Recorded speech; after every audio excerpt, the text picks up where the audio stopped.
చుట్టా రామచంద్రరావు ఇంటి నుంచి కాసేపట్లో విజయమ్మ ఇక్కడికి చేరుకుంటారు. ప్రస్తుతం మనం అభయాంజనేయ స్వామి దేవాలయం వద్ద ఉన్నాం. ఇక్కడ పూజలు నిర్వహించిన అనంతరం ఇక్కడి నుంచి ర్యాలీగా బయలుదేరి ఏలూరులో ఫీజు ధర్నా ప్రాంగణానికి వైఎస్ విజయమ్మ చేరుకుంటారు. వైఎస్ విజయమ్మను ఘనంగా స్వాగతించడానికి భారీ ఎత్తున బైక్ ర్యాలీలు వైఎస్ఆర్ కాంగ్రెస్ పార్టీ కార్యకర్తలు చేస్తున్నారు.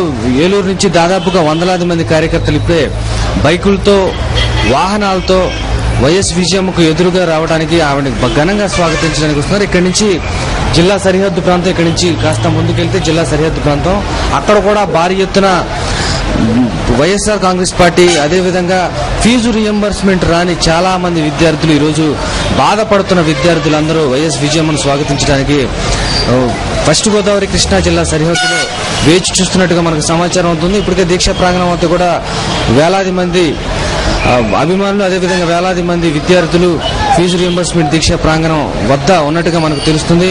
మొత్తం మీద ఈ రోజు కృష్ణా జిల్లాలో గన్నవరం విమానాశ్రయం చేరుకున్న విజయమ్మను భారీ ఎత్తున నాయకులు అదేవిధంగా ఫీజు రియంబర్స్మెంట్ లో ఇబ్బంది పడుతున్న విద్యార్థులు కూడా ఆమెకు స్వాగతం చెప్పారు. ఆ ధర్నాలో ప్రభుత్వంలో కదలిక తీసుకురావడానికి ఈ ధర్నా ఎంతగానో ఉపయోగపడుతుందని వారంతా భావిస్తున్నారు.